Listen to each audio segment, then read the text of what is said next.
News today आपके साथ मैं हूं नवजोत संधावा। शाम के 4 बज चुके हैं। वक्त है हमारे खास कार्यक्रम ये कोई ना बात का। प्रेमी जोड़ों को आपने ये खूब गाते बोलते सुना होगा कि प्यार किया तो डरना क्या, लेकिन आज उनसे सवाल है कि प्यार किया तो डरना क्यों? क्योंकि आज ये बात निकली है माननीय इलाहाबाद हाईकोर्ट की एक प्रेमी जोड़े की सुरक्षा की मांग वाली याचिका पर दी गई टिप्पणी से। वो टिप्पणी क्या है आगे हम आपको बताएंगे। हालांकि कोर्ट की ये टिप्पणी चर्चा में है और चर्चा अरेंज मैरिज बनाम लव मैरिज को लेकर हो रही है। देश का कानून बालिगों को अपनी मर्जी से शादी की अनुमति देता है, तो सवाल यह है कि आखिर पेरेंट्स की सहमति से शादी क्यों जरूरी है?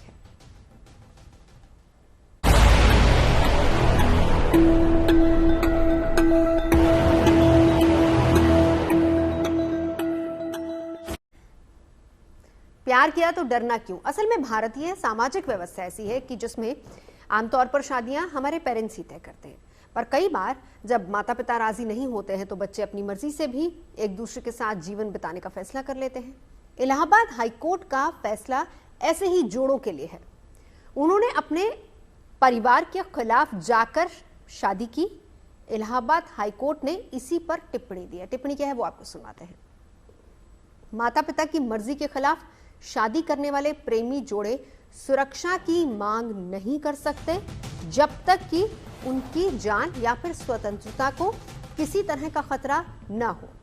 कोर्ट ने यह भी कहा है कि अदालत किसी भी जोड़े को उचित मामले में सुरक्षा मुहैया करा सकती है, लेकिन अगर उन्हें किसी तरह का खतरा नहीं है तो फिर उन्हें एक दूसरे को सपोर्ट करना चाहिए और समाज का सामना करना चाहिए। तो कोर्ट ने यह टिप्पणी एक प्रेमी जोड़े की ओर से सुरक्षा की मांग वाली याचिका पर सुनवाई करते हुए दी है। याचिकाकर्ताओं ने दावा यह किया है कि उनके परिवार वाले उनके शांतिपूर्ण वैवाहिक जीवन में हस्तक्षेप कर रहे हैं। कोर्ट की टिप्पणी उन जोड़ों के लिए आप मेजर हैं, आप भारत के नागरिक हैं और आप उस लेवल पर हैं कि जिससे आप दोनों का वैवाहिक जीवन सुचारू रूप से चल सके। तो कोर्ट की ये टिप्पणी उन जोड़ों के लिए बहुत महत्वपूर्ण है जो कि माता पिता की सहमति के बिना शादी करते हैं। हालांकि संविधान में हर बालिग लड़के और लड़की को अपना साथी चुनने का अधिकार है, पर यहां मसला शादी के हक का नहीं है, शादी के बाद की परेशानियों का है। देखिए, आर्टिकल 14 कॉन्स्टिट्यूशन ऑफ इंडिया ये हमेशा कहता है कि हर एक आदमी को जीवन जीने का अधिकार है, उसको अपनी मर्जी से जीने का अधिकार है, उसको अपनी गरिमा के साथ जीने का अधिकार है। इसमें किसी के हस्तक्षेप की कोई ज़रूरत नहीं। आर्टिकल 14 ये पूरे देश के लिए लागू है। उसमें पर्सन शब्द लिखा हुआ है, ना स्त्री है ना पुरुष है, सिटीजन है। हर सिटीजन को यह राइट मिला हुआ है भारत के संविधान में। वैसे शादियों के बारे में हमने रिलेशनशिप कोचेस से भी बात की है। उनका तो ये मानना है कि अमूमन जब परिवार बच्चों की शादियां तय करते हैं तो शुरुआती दिनों में वो लोग हर मोड़ पर बच्चों का साथ देते हैं, पर जब शादियां माता पिता की मर्जी के बगैर की जाती हैं तो फिर नए जोड़े बिल्कुल अकेले पड़ जाते हैं। वैसे ये समाज की एक सच्चाई भी है। रिलेशनशिप एक्सपर्ट ये भी मानते हैं कि कई बार नए जोड़ों को समझ ही नहीं आता है कि उन्हें मुश्किलों से कैसे डील करना है, कोई समझाने वाला नहीं होता। तो ऐसे में कई बार जोड़ों के बीच खटपट हो जाती है, पर इसे जेनरिक ट्रेंड नहीं माना जा सकता। इसी पर आज हम चर्चा करेंगे। कोर्ट की टिप्पणी क्या है वो हमने आपको सुनवाई, लेकिन चर्चा के लिए खास मेहमान हमारे साथ इस वक्त जुड़ चुके हैं। परिचय करा देती हूँ। मृणाली देशमुख हमारे साथ हैं, फैमिली एंड मैट्रिमोनियल लॉयर हैं। अनिल मूर्ति जी को फाउंडर हैं सेव इंडिया फैमिली फाउंडेशन से। बरखा चौहान एक्टिविस्ट हैं हमारे साथ, और हमारे साथ इस वक्त विष्णु शर्मा है, वो भी एडवोकेट हैं। शुरुआत मृणाल जी, अगर मेरी आवाज आप तक आ रही है तो शुरुआत आप ही से करेंगे। अगर आप हमें ये समझा पाए, चलिए उन तक आवाज नहीं पहुंच पा रही है तो कोशिश करूंगी कि आपको दोबारा से ये सवाल आपसे करें, लेकिन साथ ही साथ एक और एडवोकेट विष्णु शर्मा जी भी मौजूद है। तो विष्णु जी, आप ही से चलिए शुरुआत कर लेते हैं। थोड़ा सा समझाइए कि कोर्ट की ये टिप्पणी क्या है, क्या इसको किस तरीके से समझा जाए? इलाहाबाद हाईकोर्ट ने जो टिप्पणी दी है, कैसे इसको लिया जाए? देखिए, कोर्ट ने ऐसा नया कुछ भी नहीं कहा है। अगर आप इसको देखें, अमूमन क्या होता है कि जब लव मैरिज लोग अलग अलग कास्ट के लोग करते हैं तो थोड़ा सा उनको थ्रेट होता है फैमिली की तरफ से, समाज की तरफ से। उन केसेस में एडवोकेट के पास ये पावर होती है और उन दोनों जो लव कपल्स हैं वो हाई कोर्ट को अप्रोच कर सकते हैं जहां पे वो प्रोटेक्शन की नीड रखते हैं। वो कहते हैं कि हमें हमारे पेरेंट्स से, माता पिता से, चाचा से या अन्य परिवार वालों से हमें हमारी जान को और हमारा जो लव मेट है उसकी जान को खतरा है। लेकिन उन कंडीशंस के अंदर वो अब इलाहाबाद हाई कोर्ट ने ये स्वतः जो अगर आप देखिए जजमेंट दी है, इसमें इससे पहले सुप्रीम कोर्ट ने भी सेम जजमेंट दी थी। Lata Singh versus state of UP and others के अंदर जजमेंट दी थी। यदि अगर कोई भी जोड़ा भागकर अगर शादी करता है और वो अपनी मर्जी से शादी करता है तो अगर थ्रेट नहीं है तो उनको प्रोटेक्शन देने की कोई जरूरत नहीं है। यहाँ जरूरी है थ्रेट, बड़ा इंपॉर्टेंट एस्पेक्ट है। हाईकोर्ट ने अपने जजमेंट में बहुत साफ कहा है कि यदि अगर उनको किसी तरीके का थ्रेट है, अब थ्रेट में भी मानिए कि आप सीधा शादी करने के बाद तो हाईकोर्ट आएंगे नहीं। आप यदि अगर आपके पास कोई थ्रेट है, आपको लगता है, तो पहले आप पुलिस स्टेशन में कंप्लेन देंगे, आप एसीपी को, डीसीपी को कंप्लेन देंगे, कमिश्नर को कंप्लेन देंगे। उस कंप्लेन में आपको उसका नाम उजागर करना होगा, बताना होगा कि आपको थ्रेट किससे है, सो दैट आप, अगर वहां पुलिस आपको नहीं सुन रही है, तब आप उस कंडीशन में डिस्ट्रिक्ट कोर्ट भी जा सकते हैं और हाई कोर्ट भी जा सकते हैं। ये टोटल पूरा इस तरीके का मामला थ्रेट पे डिपेंड करता है। हाई कोर्ट ने भी 3 जगह अलग अलग जगह टिप्पणी की है कि हम मना नहीं कर रहे कि हम थ्रेट को, आपको सोशल सिक्योरिटी नहीं देंगे, लेकिन यदि आपने अपनी मर्जी से शादी की है तो आपको समाज में जीना आना चाहिए। एक ऐसा संदेश देना चाहता है कि आप स्टीरियोटाइप या मोनोटोनस वर्क की तरह एडवोकेट को हायर किया और आप कोर्ट चले गए कि हमें थ्रेट है और आप हमें सिक्योरिटी प्रदान करेंगे, उस तरीके का ऐसा मामला इसको। ठीक है, आगे सर आपसे ये भी समझूंगी कि इसको प्रूफ फिर कैसे किया जाए, लेकिन उससे पहले मृणाल जी, मेरी आवाज आप तक आ रही है? जी, एक बार आपसे भी जानना चाहूंगी, जो कोर्ट की ये टिप्पणी है, जरा उसको समझा दीजिए कि किस तरीके से उसको लिया जाए, कैसे समझा जाए उसको। जैसे अभी मेरे भाई ने बताया, उन्होंने अभी जब बात की और कहा कि जो है, जो कोर्ट क्या कह रही है कि ये जो लॉज होते हैं वो प्रोटेक्शन के लिए होते हैं, सेफ्टी के लिए होते हैं। अगर कोई लव मैरिज हो या कोई जो भाग के जिसको इलोप होके शादी करते हैं, ये सब जो चीजें हैं जहाँ पे उनकी जान को खतरा हो, इन चीजों पे कोर्ट जरूर दाखिला देगी। कोर्ट ने ये नहीं कहा है कि अगर आपने लव मैरिज किया तो कोर्ट कुछ नहीं करेगी। कोर्ट ने ये कहा कि अगर वहां पे जेन्युइन थ्रेट है, आपको हो सकता है, या आपका मुकदमा झूठा भी हो सकता है, तो वो कोर्ट को एसरटेन करना है कि जो थ्रेट आप बता रहे हो कि आप पे है या कपल पे है या लड़की पे है या लड़के पे है, वो थ्रेट जेन्युइन होना चाहिए। वो थ्रेट प्राइमा फेशी कोर्ट को लगना चाहिए कि हाँ, इससे लड़की या लड़के या कपल के लाइफ में वायलेंस हो सकता है, या उन पे कोई प्रकार का अटैक हो सकता है, या उनकी सेफ्टी और सिक्योरिटी में कॉम्प्रोमाइज हो सकता है, तो कोर्ट जरूर प्रोटेक्शन देगी। पर कोर्ट ये कह रही है कि जैसे बाकी सारे काफी फ्रिवलस केसेस आते हैं जहाँ पे ना कुछ सब्सटेंस इन फैक्ट्स और there is no substance in law, और ऐसा करके आप जो कोर्ट्स में फालतू पिटिशन फाइल करते हैं क्योंकि आपको कोई दुश्मनी है या आपको कोई स्कॉर सेटल करना है एक दूसरे के साथ, तो ये हम अलाउ नहीं करेंगे। और मेरे हिसाब से क्यों नहीं, अगर किसी को थ्रेट है तो कोर्ट जरूर आएगी, पुलिस को बोलेगी कि आप रजिस्टर करो FIR, you take action against the person because we are satisfied.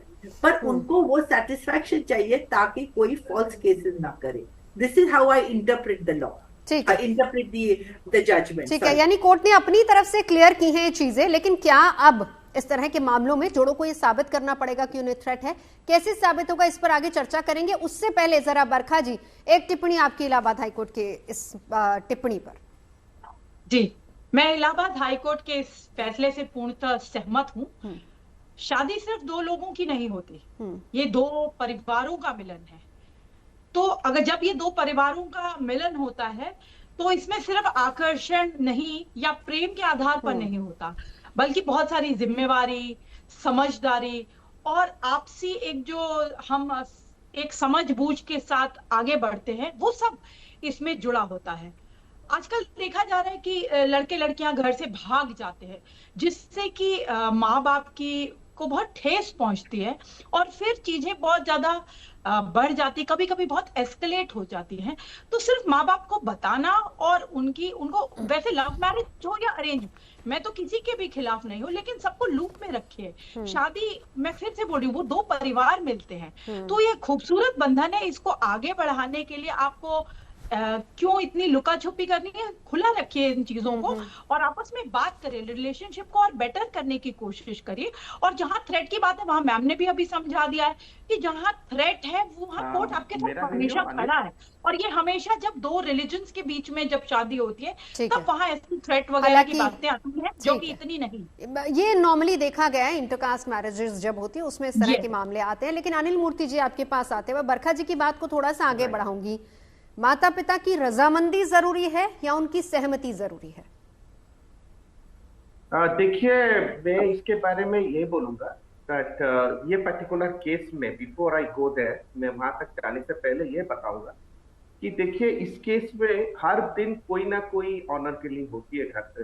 अभी चित्तूर में रिसेंटली न्यूज आई है कि एक 26 ईयर ओल्ड वुमन उनकी डेथ है और एलिगेशन है कि उनके फैमिली वालों ने उन्हें मार दिया है। तो ये केस बहुत सारे बॉलीवुड मूवीज बने हैं इसके ऊपर। ये बहुत नॉन टॉपिक है ऑनर किलिंग या फैमिली से थ्रेट।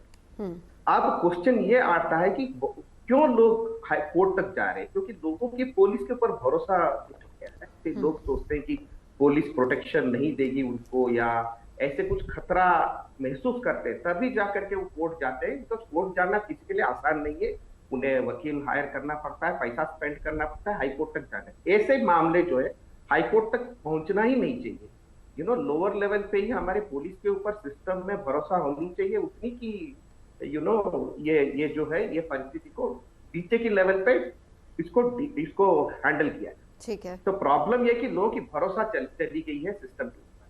अब दूसरी बात है पेरेंट्स के बारे में, आप जो बोल रहे हैं कि पेरेंट्स की तो सहमति होनी चाहिए। देखिए, अभी जो है सोसाइटी लास्ट पिछले 20 साल से बहुत ज्यादा बदल गई है। तो एक बहुत बड़ी जनरेशन गैप, ये कोई 3-4 जनरेशन जैसी बहुत बड़ी गैप बन गई।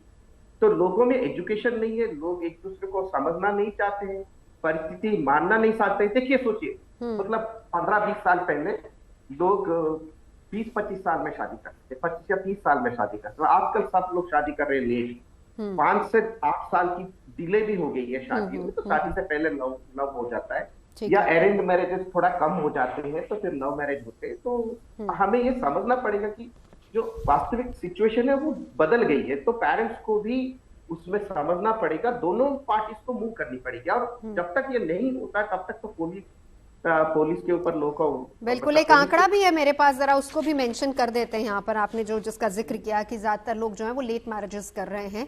पहले 20s 30s में या 20s में शादी हो जाती थी, 40s में जाती है। अब तो लव मैरिज का जो ट्रेंड है बढ़ता जा रहा है। 3 साल की बात करें 24%। अरेंज मैरिज घटी है। 2023 में 44% कपल्स ने की है अरेंज मैरिज। तो इससे आप अंदाजा लगा सकते हैं। अब विष्णु जी, आपके पास आते हुए, अब कोर्ट के सामने क्या कपल्स को साबित करना पड़ेगा कि उन्हें किसी से खतरा है, उनकी जान को खतरा है? किस तरीके से वो साबित करेंगे? अगर उनकी जान को खतरा है, पहला कदम क्या होना चाहिए? और बड़ी अच्छी बात यहाँ पर अनिल मूर्ति जी ने भी कही है कि ये तो लोअर कोर्ट्स में ही चीजें सॉल्व हो जानी चाहिए। जी बिल्कुल ठीक है। कोर्ट को पहले ये देखना होता है कि नेचर ऑफ मैरिज किस तरीके की है, पहला।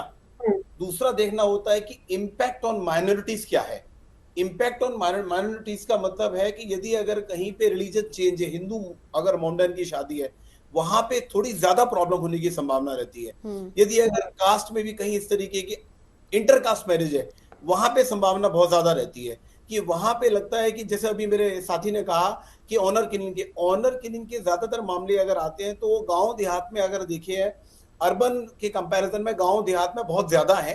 और उन कंडीशन में वहां उनको सोशल सिक्योरिटी मिल ही नहीं पाती। वो हाई कोर्ट से भी ले लें, डिस्ट्रिक्ट कोर्ट से भी ले लें, पुलिस से भी ले लें, उसके बाद भी उनको वो चीज नहीं मिल पाती जो सिक्योरिटी चाहिए। अब इंटरेस्टिंगली मेरे पास भी ऐसे बहुत सारे मामले आए जहां पे कि कम से कम 20-20 30 पुलिस वाले लगाने पड़े, क्योंकि लड़की के घर वाले 40-50 आगे कोर्ट में घेराव कर दिया उन लोगों ने। और उन लोगों का एक ही उद्देश्य था कि हमें लड़की को अपने साथ लेके जाना है किसी भी कीमत पे। और लड़की ने कहा कि मुझे अगर इसके साथ रहना है तो इसी के साथ रहना है।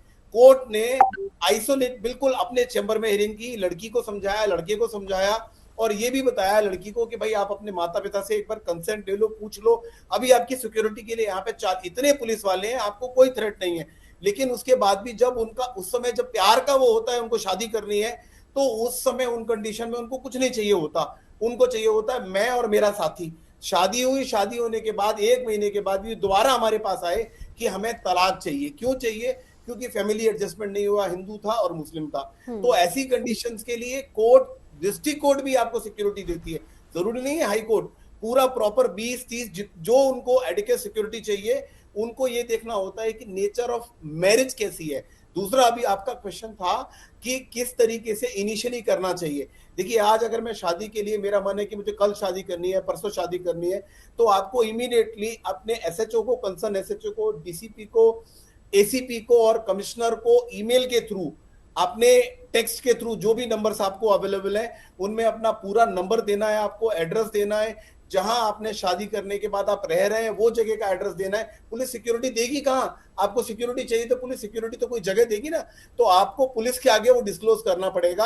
अगर 1 दिन में 2 दिन में अगर पुलिस प्रॉपरली नहीं लेती है, तब आप कोर्ट में जाइए, डिस्ट्रिक्ट कोर्ट में या हाई कोर्ट में। डिस्ट्रिक्ट कोर्ट, हाई कोर्ट से एक इंप्रेशन ये आता है कि जब लड़की वाले या लड़के वाले कहीं भी कुछ गलत करने के लिए सोचेंगे तो उनको 100 बार सोचना पड़ेगा कि हाई कोर्ट ने प्रोटेक्शन का ऑर्डर दे रखा है, और वहां पे एसएचओ, कंसर्न एसएचओ और एसीपी की ड्यूटी लग जाती है कि किसी भी तरीके से कपल को हार्म ना हो। अगर हार्म होगा तो उनकी नौकरी खतरे में पड़ जाती है। That's the main concern. ठीक है, अमरलाल जी आपके पास आते हैं। विष्णु जी ने एक केस का जिक्र किया कि जहां पर माता पिता आ गए थे। ऐसे ज्यादातर केसेस जो हैं, सही बात है कि चाहे वो इंटर रिलीजन की बात कर लो या फिर इंटर कास्ट मैरिजेस की बात कर लो, उसमें सबसे ज्यादा इस तरह के इश्यूज आते हैं। अब यहाँ पर माता पिता की सहमति या रजामंदी कितनी इंपॉर्टेंट हो जाती है?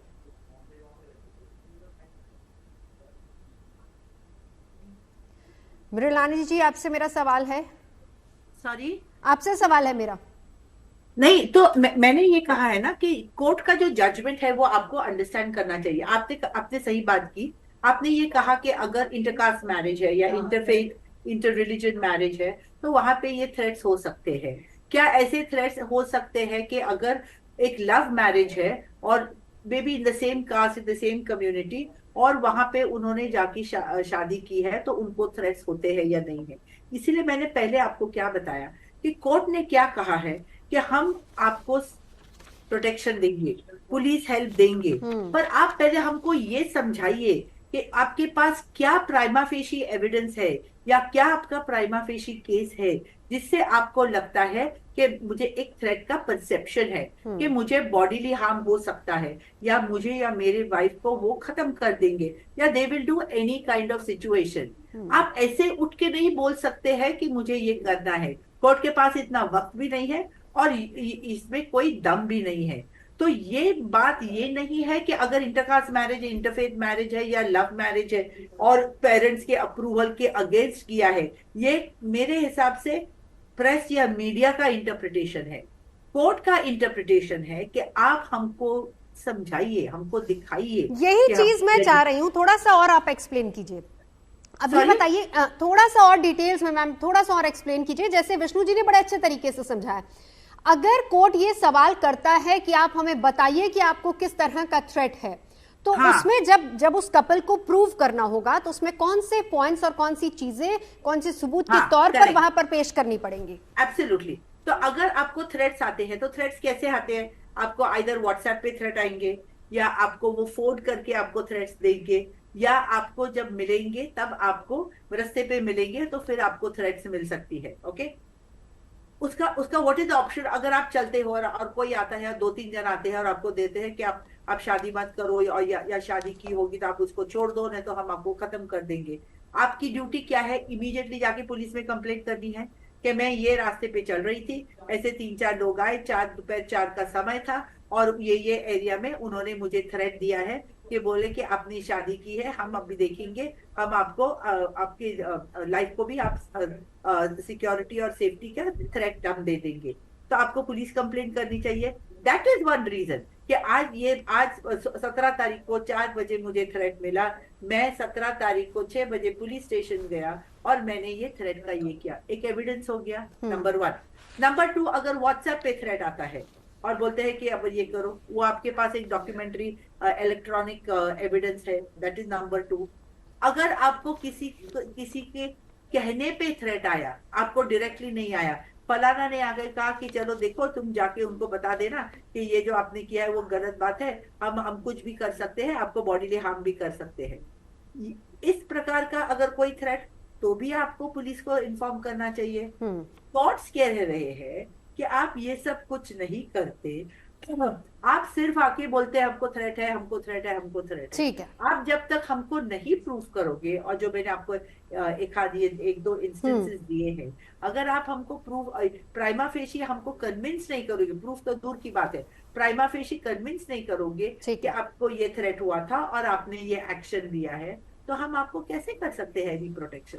This is the essence of the order, and I think either the media or somebody is misinterpreting it as interfaith against the wishes of the parents, और ये ऐसा नहीं। दूसरी बात जो कोर्ट ने की है कि अगर आप दोनों में कुछ प्रॉब्लम्स है और आपने एक they have gone beyond the scope of this, कि अगर आपने माँ बाप के मर्जी के खिलाफ शादी की है तो आप पे ये ज्यादा रिस्पॉन्सिबिलिटी होती है कि आप एक दूसरे का ख्याल रखें और आप एक दूसरे को प्रोटेक्ट करें। तो कोर्ट ने बड़ी अच्छे they have gone into the value systems कि आपने अगर ये किया है, आप ये आपकी जिम्मेदारी है कि आप बहुत अच्छी तरह से एक दूसरे को संभाले, एक दूसरे को रिस्पेक्ट करे और एक दूसरे को प्रोटेक्ट करे अगर कुछ ये हो जाता है। बस यही दो जो इम्पोर्टेंट पार्ट्स है वो आप लेते नहीं हो, और फिर आप उसमें interfaith religion, inter religion, interfaith नहीं मैम, उसकी चर्चा इसलिए जरूरी हो जाती है ना। अब देखिए कुछ एक डेटा और कुछ आंकड़े भी हम कर रहे हैं, हम चर्चा के दायरे को थोड़ा और बढ़ाते हैं। फिर आपको अभी तक हम चर्चा केवल कोर्ट की टिप्पणी को लेकर कर रहे थे और ये आप दोनों से समझने की कोशिश कर रहे थे, विष्णु जी ने भी समझाया, आपने भी समझाया। लेकिन इसी चर्चा को थोड़ा और बढ़ाते वो इसलिए क्योंकि देखिए अगर हम अरेंज मैरिज में तलाक की दर देखें तो केवल 4%। आई एम श्योर कि आप सब लोग अग्री करेंगे, अगर नहीं भी तो प्लीज अपने पॉइंट्स आप यहां पर रख सकते हैं, चर्चा हम कर रहे हैं। लव मैरिज में जो तलाक की दर है वो है 55%। इसीलिए, और वही बात विष्णु जी ने कही थी कि केसेस ज्यादा इंटरकास्ट और इंटर रिलीजन में आते हैं। बरखा जी आपके पास ऐसे तमाम केसेस आते होंगे, ये डेटा जो मैंने दिया है इससे क्या समझा जाए? बिल्कुल, पहले तो मैं यहाँ से शुरुआत करना चाहूंगी। मैं बहुत देर से सुन रही थी, सबको पुलिस के बारे में बात कर रहे थे और जुडिशरी, दोनों में रिफॉर्म्स की बहुत ज्यादा सख्त जरूरत है। 152 लोगों के ऊपर सोचिए, 152 के लिए 152 पुलिस ऑफिसर्स हैं 1 लाख लोगों के ऊपर। तो जो आप कहते हैं ना कि पुलिस की मदद, तो वो कैसे मिलेगी? पॉपुलेशन कितनी है हमारे देश की, उतने पुलिस ऑफिसर हैं ही नहीं, और जो हैं भी वो नेताओं और अभिनेताओं के साथ लगे हुए हैं। दूसरी बात, कोर्ट में ऑलरेडी 5.5 करोड़ केसेस पेंडिंग है। अब ऐसे केसेस से ओवरबर्डन करते हैं हम कोर्ट को। लव मैरिजेस का जो आप डेटा बता रही थी, बिल्कुल, आज शादी, कल उनके बीच में कलेश, परसों वो कोर्ट पहुंच जाते हैं, बहुत बुरा हाल है। शादियां होने से पहले टूट रही है क्योंकि जो विवाह नाम की संस्था है ये तो खत्म होने की कगार में है। लोग इतने डरे हुए हैं। मैरिज स्ट्राइक जो है वो इंडिया में अक्सर आपने देखा होगा ट्रेंड करते हुए। तो एक जो शादी के नाम का जो आजकल लड़के लड़कियों को बहुत भय आ गया है, और उसमें खासकर लड़कों को बहुत ज्यादा भय है इस टाइम, और वो किसी भी बंधन में बंधने के बाद अपने माता पिता को और खुद को जेल में नहीं देखना चाहते, क्योंकि उसके बाद तो यही सब कुछ होता है। तो एक जो डर का माहौल है उससे बाहर निकालना इनको बहुत ज्यादा मुश्किल है। रही बात ऑनर किलिंग की, हाँ, आज भी 21वीं सदी में हम रह रहे हैं, ऑनर किलिंग भी हो रही है इस देश में। जो आप प्रोटेक्शन की बात करें, वो वहां पे सबसे ज्यादा जहां हिंदू मुस्लिम वाला एंगल होता है वहीं पे प्रोटेक्शन की बात होती है, और वहां प्रोटेक्शन मुहैया कराने के बाद भी मार काट हो जाती है, उसको तब भी हम नहीं संभाल पाते क्योंकि बहुत ज्यादा जो होते ट्रिगर हो जाते हैं दोनों तरफ के लोग, और बहुत ज्यादा लड़ाई झगड़े में पड़ जाते हैं। इस चीजों को भी अभी तक भी कंट्रोल नहीं कर पाए हैं। चाहे वो अभी हमारा मॉडर्न इंडिया चाहे जितना मर्जी मॉडर्न हो जाए, इन मुद्दों पे अभी भी हम सके कपल्स को। शादी जो है वो कोई जोक नहीं है, मजाक नहीं है। हाँ। लेकिन काउंसलिंग नहीं है। इलाहाबाद हाईकोर्ट की एक टिप्पणी है, वापस से वो पढ़ देती हूँ, इसी पर हम चर्चा कर रहे हैं। कपल की जिंदगी और आजादी पर खतरा होने पर ही सुरक्षा मिलेगी। एक कपल गया था कोर्ट में जिसमें उन्होंने कहा था कि उनको अपने परिवार से खतरा है और इसलिए उनको सुरक्षा मुहैया कराई जाए, और उसी पर कोर्ट ने ये टिप्पणी की है। प्रेमी जोड़े की सुरक्षा की याचिका पर सुनवाई के दौरान ये टिप्पणी की है। कपल्स को एक दूसरे को सपोर्ट करना आना चाहिए और प्रेमी जोड़े को समाज का सामना भी करना चाहिए अगर उन्होंने लव मैरिज की है। खास मेहमान हमारे साथ जुड़े हुए हैं। अब अनिल जी, आपके पास आते हुए ब्रेक पर जाने से पहले बरखा जी ने जिस बात की चर्चा की, अब हम पुलिस वाले पहलू, मतलब शादी हो गई और उसके बाद क्या कुछ हो उस पर बाद में आएंगे, लेकिन जो शादी का कंसेप्ट और जो पूरी थ्योरी चेंज हो गई है ना, उस पर चर्चा करते हैं। चट मंगनी पट ब्याह, आजकल 92% मामले ऐसे हैं जिसमें सगाई और शादी के बीच में सिर्फ 6 महीने का वक्फा होता है। 32% मामले ऐसे हैं जिसमें 1 से 3 महीने में शादी हो जाती है।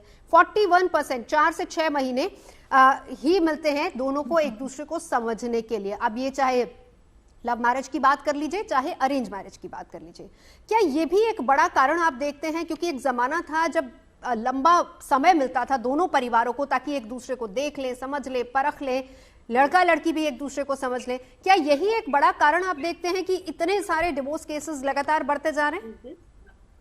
यस, ये मैं 100% एग्री करता हूँ। हम लोग अपना एनजीओ में रिकमेंड करते हैं, जो भी लड़के आते हैं या लड़कियां, उनको बोलते हैं कि आप मिनिमम 9 महीने की गैप रखिए, 9 से 10 महीने की गैप रखिए मिनिमम, उससे ज्यादा ही रखिए, क्योंकि कुछ भी हो सकता है। जैसे बहुत बार ऐसा होता है कि जैसे पोस्ट मैरिज होता है, फैमिली की प्रेशर से भी लोग राजी हो जाते हैं शादी करने के लिए, बाद में उनका कोई बॉयफ्रेंड या गर्लफ्रेंड होते हैं, तो ऐसे वाले मामले में पोस्ट मैरिज या कुछ वायलेंस की भी रिस्क बढ़ जाती है और वो सब पता नहीं चलता है आपको, और फैमिली में भी कुछ प्रॉब्लम है या कंपैटिबिलिटी इश्यूज है, सब तो ऐसा गैप होनी चाहिए।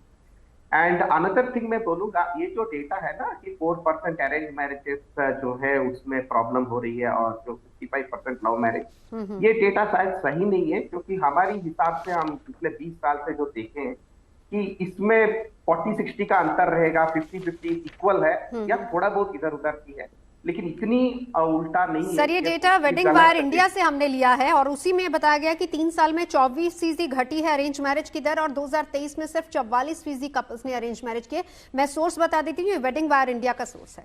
मैं आती हूँ, देखिए वो शायद हो सकता है कि अरेंज मैरिज कम हो रहे हैं और लव मैरिज बढ़ रहे हैं, लेकिन जो डिवोर्स रेट है दोनों में रिस्क बराबर है। जो डिवोर्स होना या मैरिज में ब्रेकडाउन होना, दोनों में रिस्क बराबर है। रीजन अलग हो सकते हैं। लव मैरिज में कंपैटिबिलिटी की इश्यू हो सकती है, जबकि अरेंज मैरिज में ये भी होता है कि इंटरफेरेंस। अरेंज मैरिज में बहुत बार इसलिए मैरिज टूटती है कि फैमिली वाले इंटरफेयर करते हैं, लड़के या लड़की दोनों साइड। तो रीजन अलग हो सकते हैं, लेकिन स्टैटिस्टिक्स में इनमें ज्यादा फर्क है। तो ये जो अरेंज मैरिज जो सेफ है करके जो हमारी जो अंडरस्टैंडिंग है, वो पहले था, 15-20 साल पहले था, अभी वो चेंज भी हो। देखिए अनदर थिंग मैं यहाँ पे बोलूंगा कि हम जो मैरिज की जो अभी प्रक्रिया है ना, जो मैरिज रजिस्ट्रेशन होता है, गिफ्ट की लिस्ट होती है या जो भी प्रक्रिया है, या ये सब के लिए टेक्नोलॉजी हमें लाना पड़ेगा, जिससे क्या है सेफ्टी सिक्योरिटी बढ़ेगा, सभी की टाइम बचेगा, पुलिस की, जुडिशरी की, लोगों की। जैसे जैसे सोचिए एक मोबाइल ऐप बना दो जिसमें क्या विवाह ऐप, जिसमें आप पहले से रजिस्टर कर रहे हो, पहले अपना वीडियो में अपना कंसेंट देते हो, बोलते हो कि मैं ये मैरिज के लिए सहमत हूँ, या उसमें कोई कंप्लेंट फाइल करना है वो भी का फाइल करते हो, मैरिज की जो एक्सपेंसेस है, जो खर्चे हैं, वो भी उसमें बिल फिल के साथ लग जाए, सब चीज आप रिपोर्ट करो, डॉक्यूमेंट करो, तो उससे क्या होता है कि सब में सेफ्टी रहता है आजकल। नहीं, लेकिन आप उसका क्या कीजिएगा, ये सारी चीजें तो देखिए, तो हमारा कानून भी हमें इतनी सुरक्षा भी प्रदान करता है। सवाल यहाँ पर सबसे बड़ा यही है, और जिसका जिक्र आपने किया कि अरेंज मैरिज हो या लव मैरिज हो, केसेस, डिवोर्स केसेस इक्वली बड़े हैं। एक बार बरखा जी अपनी बात रख दीजिए इस पे। जी नवजोत जी, मैं तो ये कह रही थी, बिग फैट मैरिजेस पे ध्यान दे रहे हैं, आडंबर पे ध्यान दे रहे हैं कि क्या पहनना है, क्या खरीदना है, क्या हीरे का हार देना है, किसको क्या देना है, लेकिन रिलेशनशिप पे तो कोई काम ही नहीं कर रहा कि हमारी कंपैटिबिलिटी कैसे बढ़ेगी। उसके लिए कोर्टशिप पीरियड बहुत अच्छा खासा होना चाहिए। दो परिवारों, मैंने शुरुआत में ही कहा था कि दो लोगों की शादी नहीं होती, और ये जो लड़ाई झगड़े भी होते हैं, ये डर और भय तब होता है जब हम इनको छुपा के करते हैं। तो छुपाने की कोई जरूरत नहीं। नहीं, आपके पेरेंट्स आपके साथ ही हैं। यही एक जो सूचना दी गई है, जो हाईकोर्ट ने भी आपने उसमें मेंशन किया है कि हम सुरक्षा तब देंगे, वो एक अलग बात है। सुरक्षा वो देंगे या नहीं देंगे वो उसके ऊपर डिपेंड करता है, केस टू केस। लेकिन एक सूचक है उनकी तरफ से कि आप जब दो लोग बंध रहे हैं एक बंधन में, तो इसके ऊपर बिल्कुल आप पारदर्शिता रखिए। और आप जितनी पारदर्शिता एक रिश्ते में रखते हैं, उतना खूबसूरत रिश्ता वो आगे बढ़ता है और आपकी प्रॉब्लम्स कम होती है। जितना आप छुपाओगे उतनी ज्यादा प्रॉब्लम्स बढ़ेंगी। तो सब कुछ उजागर कर बिल्कुल। विष्णु जी, अब आपके पास आते हुए, और आपने अनिल जी की बात भी सुनी है, बरखा जी की बात भी सुनी है, और मेरा सवाल भी साथ ही साथ सुन लीजिए। पहली बात तो, क्योंकि केसेस आपके पास ऐसे बहुत सारे आते होंगे, अब ये ठीक है अनिल जी कह रहे हैं कि चाहे अरेंज हो या लव हो, दोनों में डिवोर्स केसेस इक्वली हैं, रीजंस आपके अलग अलग हो सकते हैं। एक तरफ फैमिली का इंटरफेरेंस नहीं है और दूसरी तरफ फैमिली का इंटरफेरेंस बहुत ज्यादा है। सर, दो सवाल है मेरे। पहली बात तो क्या आप इससे सहमत हैं, और दूसरी बात पेरेंट्स का सपोर्ट कितना जरूरी होता है। एक और सवाल साथ ही साथ कि जो कोर्टशिप पीरियड कम होता जा रहा है, क्या ये एक बड़ी वजह आप देखते हैं? नवजोत जी, मैंने बड़े धैर्य से अनिल जी की, बरखा जी की बात सुनी। आप बिल्कुल, कोर्ट जो शिप का पीरियड है वो ज्यादा होना चाहिए, कम होता जा रहा है। चटमंगनी पट विवाह वाला जो सिस्टम है, थोड़ा टाइम मिलना चाहिए, पहला। दूसरा, it is also correct that कि लव मैरिज के अंदर जो डाइवोर्स के अगर आप रेशो देखेंगे वो ज्यादा है बनस्पत अरेंज मैरिज के। अब मैं लीगल इश्यूज के बारे में बात करूं, जो आपने मृणालिनी जी से पूछा था कि थ्रेड के लिए, क्योंकि आपका ये पूरा एपिसोड है लव मैरिज में हाईकोर्ट ने क्या कहा, थ्रेड के लिए एक बड़ा इंपॉर्टेंट एस्पेक्ट में आपके माध्यम से दर्शकों को बता दूं कि शादी के बाद आपको थ्रेड नहीं पता लगता। थ्रेड आपको पता लगता है शादी के पहले, जब आप ऐसा प्लान करते हैं, जब आप घर में किसी को बताते हैं कि मैं फला व्यक्ति से शादी करने जा रही हूं या जा रहा हूं। उसमें क्या होता है कि आपको पता होता है कि आपका भाई किस हद तक आपके अगेंस्ट है, आपका चाचा, आपके फादर, आपके ताऊजी, और आपके परिवार में कौन व्यक्ति किस हद तक आपके अगेंस्ट है। तो इस केस में भी जिसमें हम चर्चा कर रहे हैं, चित्रकूट में एसपी सिटी को इन दोनों पिटिशनर्स ने अपनी कंप्लेंट दी थी, और हाई कोर्ट को जब उसके अंदर ऐसा लगा कि थ्रेट नहीं है, तब उन्होंने इस पे इस तरीके का डिसीजन दिया कि we are not thinking that कि इनको इमीडिएट अभी प्रोटेक्शन की जरूरत है। कोई भी प्रोटेक्शन की जरूरत होगी तो इनको पुलिस में इनकी ऑलरेडी रिप्रेजेंटेशन कंप्लेन है, वहां से मिल जाएगा। तो जब हम लोग थ्रेट की बात करते हैं, तो शादी के पहले जब हमें पता होता है, तो अब आपको लिखना क्या है। मृणालिनी जी ने कहा कि आपको ये बताना है समय कब देना, कब थ्रेट मिला, व्हाट्सएप से मिला, ईमेल से मिला, रास्ते में मिला। मैं उससे 2 कदम पहले की बात करता हूं कि जब आप शादी का प्लान कर रहे हैं 10 दिन 15 दिन में, तो आपको पता होता है कि आपके भाई ने आपको थ्रेट दे दिया कि अगर शादी कर ली तो मैं तुझे जान से मार दूंगा। तो आपको ये शब्द अपनी कंप्लेन में लिखना है कि मुझे थ्रेट किससे है। ऐसा नहीं कर सकते कि मुझे शादी के लिए मुझे थ्रेट है मेरे घर वालों से। You need to specify who is the person जिसके अगेंस्ट आप कंप्लेन करने जा रहे हैं, जिसके अगेंस्ट आप कोर्ट में जा रहे हैं। आपको उस व्यक्ति को पार्टी भी बनाना पड़ेगा, खाली स्टेट पार्टी नहीं होगी उसमें पार्टी होंगे। आपके अगर फादर मदर है तो वो भी पार्टी होंगे, आपके अगर ब्रदर है वो भी पार्टी होंगे, आपके चाचा, आपके रिलेटिव्स, और उनके अगेंस्ट आपको स्पेसिफिक एलिगेशन भी देना होगा। स्टीरियोटाइप कंप्लेन नहीं कर सकते ना, मैंने शादी करी है, लव मैरिज, मुझे थ्रेट है कि मेरे अगेंस्ट मुझे कुछ अनड्यू कर सकते हैं, अनटोवर्ड इंसिडेंट हो सकता है। तो आपको स्पेसिफिक देना पड़ेगा, और ये आपको सब कुछ शादी से पहले पता होगा। अच्छा, इसके साथ साथ अनिल जी एक और माफ कीजिएगा विष्णु जी, एक और सवाल का जवाब दे दीजिए। कोर्टशिप पीरियड पहली बात कितना जरूरी है, और दूसरी जो आजकल मैरिज काउंसलर के बारे में भी कहा जाता है कि कपल्स अगर चाहे वो लव मैरिज कर रहे हैं या फिर उनकी अरेंज मैरिज हो रही है, उनको मैरिज काउंसलर्स के पास भी जाना चाहिए।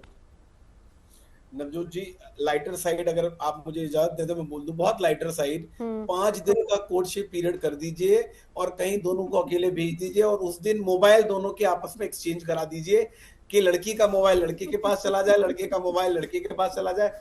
5 दिन का courtship period more than sufficient है। मुझे इसमें कोई गुरेज नहीं है ये बताने के लिए कि 5 दिन के कोर्टशिप पीरियड में पता लग जाएगा, क्योंकि आज जो मेन प्रॉब्लम है, आप कोर्टशिप पीरियड में आप 3 दिन रखिए या 3 महीने रखिए या 3 साल रखिए, मेन जो कंसर्न प्रॉब्लम आ रही है वो मोबाइल की वजह से आ रही है। क्योंकि आपके मोबाइल के अंदर ऐसा बहुत कुछ होता है जो शादी के बाद धीरे धीरे पता लगता है। हमारे पास जितने डाइवोर्स के केसेस आते हैं, यू विल नॉट इमेजिन कि नवजोत जी, उसमें मैक्सिमम अगर मैं देखूं, मेरे पास अगर 1 साल में अगर मान लीजिए 500 केसेस हैं, उनमें 450 केसेस का जो कॉज ऑफ कंसर्न होता है वो कहीं ना कहीं मोबाइल से होता है। मोबाइल हस्बैंड वॉशरूम में लेके जा रहा है, मोबाइल हस्बैंड छोड़ नहीं रहा, उसमें लॉक है, उसमें व्हाट्सएप लॉक है, उसमें फेसबुक लॉक है, उसमें एक अंदर एक लॉक है, आपका अकाउंट लॉक है। मुझे समझ में आता है कि ठीक है, लेकिन आपके सोशल मीडिया के प्लेटफॉर्म यदि लॉक है तो इसका मतलब कहीं कॉज ऑफ कंसर्न है। आप जब समय के साथ साथ रीजंस भी बदल गए। बरखा जी अक्सर हमें समझाती रहती हैं, हालांकि वो हमेशा साइड लेती है, अक्सर मर्दों की साइड लेती है, लेकिन हाँ मैं ऐसा व्यू हम ये रखते हैं कि दोनों की बराबर गलती हो सकती है, दोनों बराबर जिम्मेदार हो सकते हैं। एक बार मृणाली जी अब आपको साथ ही साथ इंक्लूड करूंगी। ये तमाम सवाल जो मैंने अभी विष्णु जी से किए वही सवाल आपसे करना चाहूंगी। पहली बात, कोर्टशिप पीरियड कितना इंपॉर्टेंट है, पेरेंट्स की रजामंदी और पेरेंट्स का साथ होना, उनका सपोर्ट कितना जरूरी है एक मैरिज को सक्सेसफुल बनाने के लिए? तो ये जो क्वेश्चन आपने पूछा कि पेरेंट्स का सपोर्ट कितना जरूरी है, ये आपको दो सेगमेंट्स में देखना पड़ेगा। एक अर्बन मेट्रो, मतलब जो बड़े शहर होते हैं, तो उनमें उनका एक जो पेरेंट्स का अप्रोच होता है, और जो 2 टियर 3 टियर सिटीज होते हैं उनमें पेरेंट्स का ये होता है।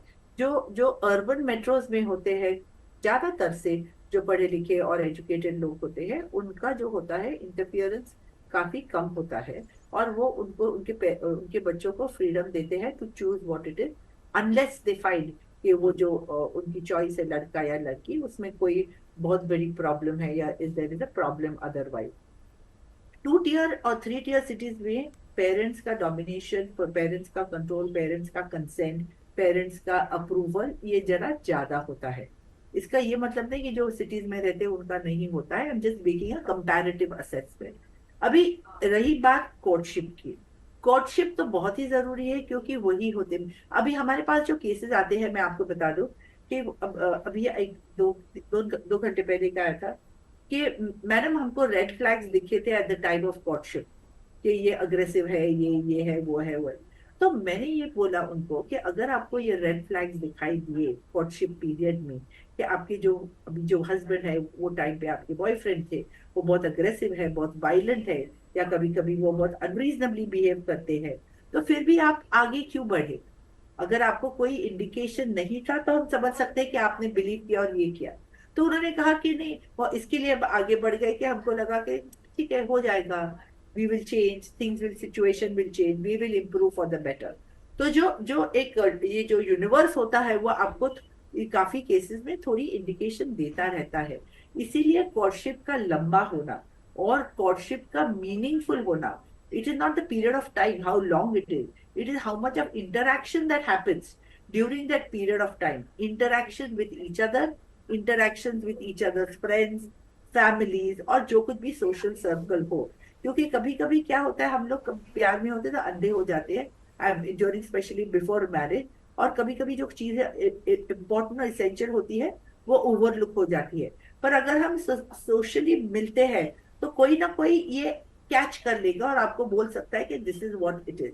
तो मेरे हिसाब से meaningful quality courtship and interaction prior to marriage, individually, with families and with social circle is very important. ठीक है, इसी से जुड़ा एक और सवाल, उसका जवाब दे दीजिए। आपने यहीं पर एक चर्चा की कि एक केस आपके पास आया जिसमें कहा कि हमें रेड फ्लैग्स नजर आए थे, नहीं हमें लगा कि शायद थोड़ा गुस्सा है, लेकिन वक्त के साथ चेंज हो जाएगा।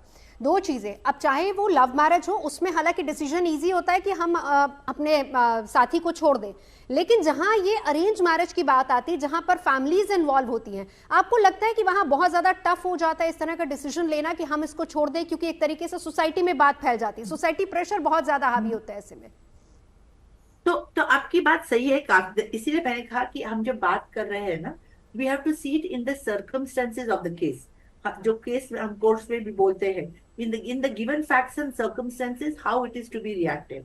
तो आप जो बोल रहे हैं कि टियर 2 टियर 3 सिटीज में ये एक डर रहता है कि हम कैसे बता दें पेरेंट्स ने ये रिश्ता लाए हैं, हम ये कैसे बता दें, क्योंकि अपन बता देंगे तो हमारी शादी नहीं होगी, नए रिश्ते नहीं आए।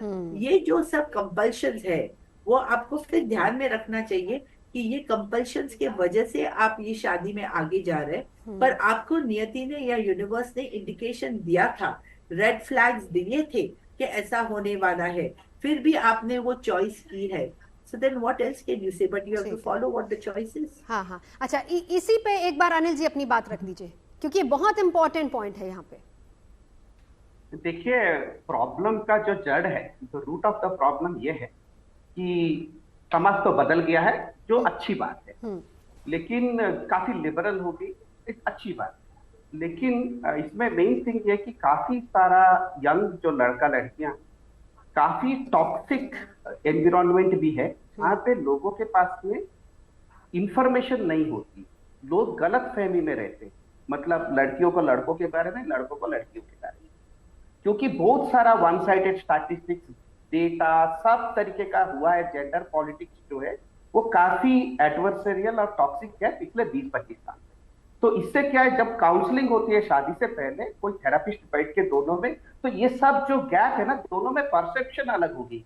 ये कुछ समझते हैं शादी के बारे में, मर्द कुछ समझते हैं और औरत और कुछ समझते हैं, तो उनमें एक्सपेक्टेशन मैच नहीं।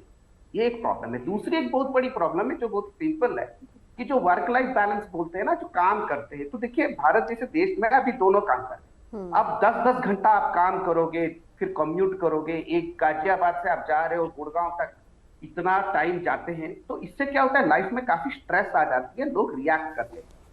तो अभी समझिए शादी से पहले जो कोर्टशिप पीरियड है, उसमें समझो थेरापिस्ट के साथ जो काफी बैलेंस थेरापिस्ट होनी चाहिए। देखिए बहुत सारे थेरापिस्ट है वो खुद ही पॉलिटिक्स करते हैं, खुद ही टॉक्सिक है। तो ये भी इंपॉर्टेंट है कि बहुत ही बैलेंस तरीके से दोनों को समझाया जाए कि ये सब चैलेंजेस है लाइफ में, और वो फर्स्ट 2-3 साल में आएंगे, क्योंकि बहुत सारे डिवोर्सेस जो हो रहे हैं ना, सेपरेशन हो रहे हैं, वो पहले 3 साल में होते हैं। आप सोचिए 3 साल 4 साल क्रॉस हो गया तो चांस बहुत कम हो जाए। So this is what I will say, that these are the root causes. तो वर्क लाइफ बैलेंस, वो मृणाली जी यही तो कह रही थी कि फिर आदत हो जाती है, फिर हम कहते हैं कि चलिए जाने दीजिए। तो काउंसलर की भूमिका जो पहले माता पिता, हमारे ग्रैंड पेरेंट्स निभाते थे, बरखा जी, आजकल हमें स्पेशल काउंसलर्स के पास जाना पड़ रहा है। कितना जरूरी है और कितनी ऐसे में माता पिता की भूमिका बढ़ जाती है? देखिए, मैं नहीं समझती, ठीक है समय बदल रहा है, आप मैरिज काउंसलर के पास जाएं, लेकिन जितना आपके माता पिता आपको समझ सकते हैं, कोई नहीं समझ सकता। अगर आप उन्हीं से समझने के लिए तैयार हैं तो आपका फ्यूचर बहुत ब्राइट हो सकता है। डाइवोर्स रेट जो इसलिए बढ़ रहे हैं क्योंकि रेड फ्लैग्स हम देखना ही नहीं चाहते, ना लड़की देखना चाहती है ना लड़का, दिखते सबको हैं, लेकिन हम अवॉइड करते रहते, सर के ऊपर से पानी गुजर जाता है। और इसीलिए, और टॉलरेंस लेवल 0 है। शादी से पहले हम कभी भी, हम अभी तक भी इतने मैच्योर नहीं हुए कि एक टेबल पे बैठ करके बात कर सके कि क्या हमारा क्या स्टाइल होगा लिविंग का, क्या रिस्पॉन्सिबिलिटीज एक लड़की लेगी और क्या रिस्पॉन्सिबिलिटीज एक लड़का लेगा, क्योंकि शादी is all about responsibility, it is not a bed of roses. वो मूवी में दिखाते हुए जो बातें दिखाई जाती है, रातों रात जो मिरेकल्स हो जाते हैं, वो जो असली जिंदगी में नहीं होते। तो उससे बाहर निकल के हकीकत की जिंदगी में जीना सीखना चाहिए हमें, और हमें अपने रिलेशनशिप के ऊपर टाइम व्यतीत करना चाहिए, ना कि हम क्या किस बिग फैट मैरिज, जो हम आडंबर, जो लोगों को रिझाने में और दिखाने में बड़ी बड़ी शादियां करें, उसकी कोई जरूरत नहीं है। आप जो कर रहे हो, एक दूसरे को समझ लो, एक दूसरे को पहचान लो। इवन आप अपने फाइनेंसेस के बारे में भी पूरा शेयर करिए, और क्लैरिटी के साथ शेयर करिए कि मैं इतना ही अफोर्ड कर सकता हूँ। हाँ। और पास्ट बहुत जरूरी है, पास्ट को आप एक्सप्लोर करिए, प्रेजेंट भी बताइए, पास्ट भी बताइए, क्योंकि अक्सर ये देखा गया है शादी होने के बाद आपका जब पास्ट सामने आता है तो बहुत सारी लड़ाई झगड़े, वायलेंस और वो बात अभी विष्णु जी ने समझाई भी थी कि कैसे आपके मोबाइल सबसे ज्यादा जिम्मेदार हैं। अब एक लास्ट कमेंट मैं सबसे जानना चाहूंगी, विष्णु जी आप ही से शुरू करूंगी। हम आजकल कहते हैं कि आजकल के बच्चे ना बहुत समझदार है, 11th-12th में उनको पता है कि उनको क्या करना है, कहाँ अपना करियर बनाना है।